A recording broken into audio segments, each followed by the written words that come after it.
All right. All right.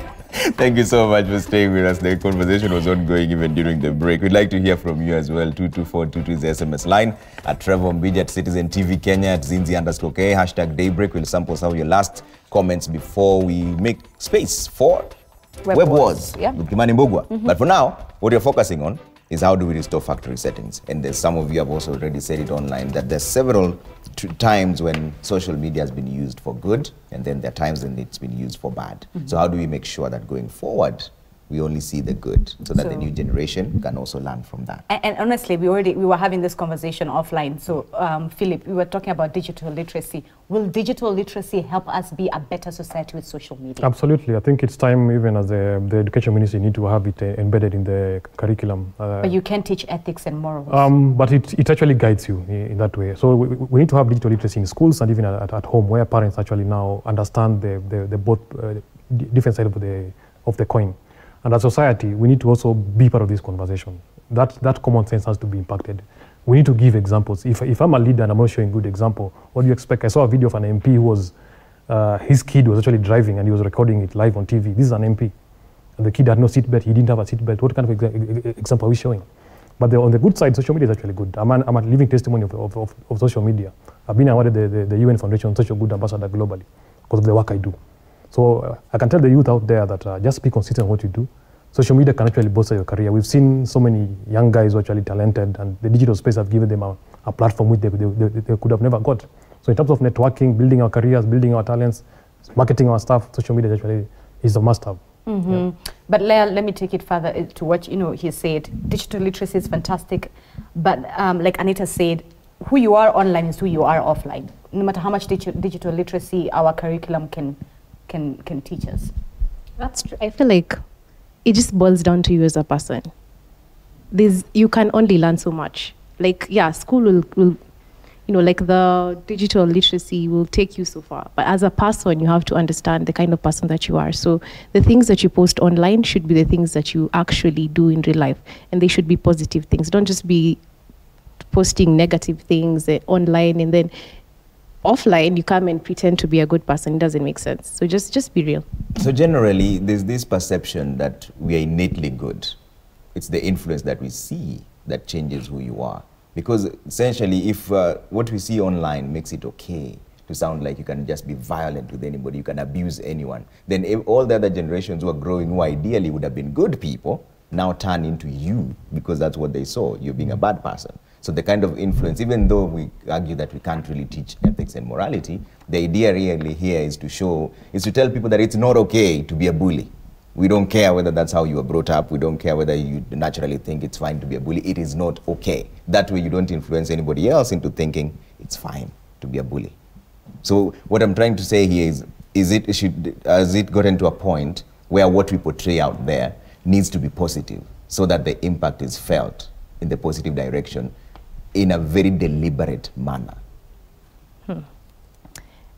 I don't know what to say about It doesn't matter whether you actually believe in being positive. I mean, the idea here is to foster the change. I think the best we can impact do is just to have a change positive in the deliberate way. I think the best we can do is try and highlight the positives more than the negatives, because the negatives will always be there. You can't say that we're going to have an entirely positive, let's say if it's Twitter, an entirely positive timeline. It's not possible. So we just try and highlight the more positive ones as compared to the negative ones. Okay. Do you think we should force it? No, we can't force it. People will reject it. So it has to be as natural as possible. But I feel like we can create like positive safe spaces. Like personally, like how she said, how people will come to her DM and tell her, this is how I actually felt. If you actually show people that this is what I'm doing on my timeline, on my Instagram, this is the real me, I feel like it will create a more safe space for people to actually come out and be their true selves instead of just... But here's the irony. It's the same space that actually doesn't give you this space to feel comfortable to be yourself. But you see, it's your space. You can use it the way you want to. That's what you're not getting. It's your space. You see me. I love social media for one reason. That's why I'm always all over social media. I can be myself. I don't need to be anyone, and people have a huge problem with that. a huge problem with that. The other day I made a political comment and someone was like, just stick to your lane. I was like, why are you giving me a lane? Which is my lane? I was like, this is my Twitter. This is my space. You go to your Twitter and stay in your lane. I always tell people, it's your space, Zinzi. It's your space. You decide what you want to do with it. My space is the most open space. You can tell me anything. Nobody runs my social media. Do you know why? I don't like people responding to my message. It's mine. That person DM'd me. So even if it takes me 2 days, I will respond to every single day because that person is talking to me. That's my space. So you can create it as positive as you want it to be or as negative as you want it to be. But you see, Trevor, you can't force someone to be a good person. That's what you're not getting. And you can't implement goodness in someone. That is who you are as a person. We just need to remind these bad people on social media that you can't bully people around. And that's the one thing we need to remind them. And you can't be bringing people down. You can't.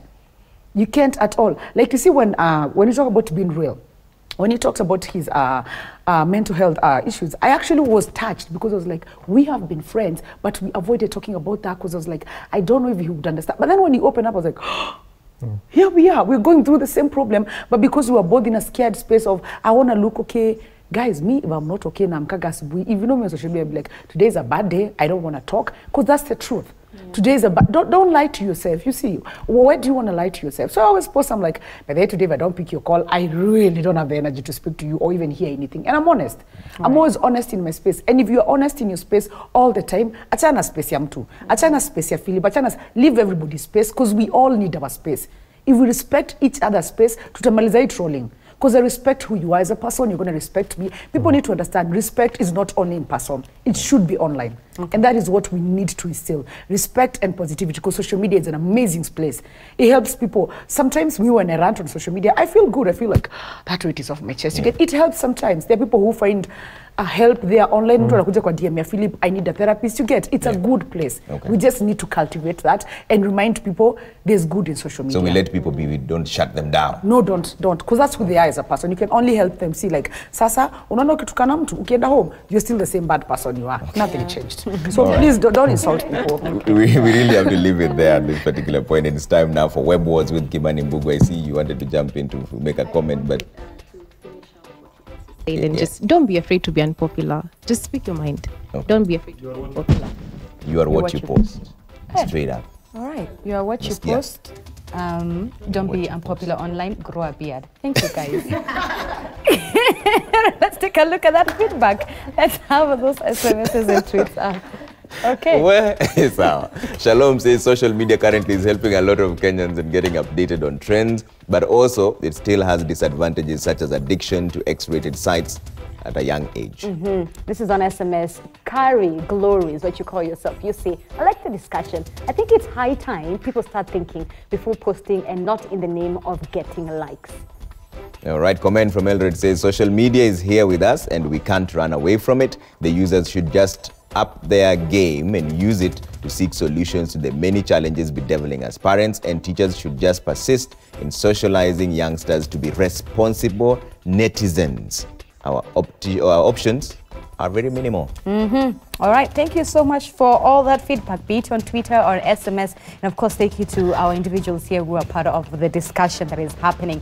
Right now, we want to create space for Kimani Mbugu, who is coming up with Web Wars, telling us what's been trending online in the course of the week. So if you've missed on that, we'll bring you up to speed. Until November, that's when I'll grow the beard. Thank you, Zinzi. See you in a bit. Vitu kwa ground is different. Let's take that break. It's not happening.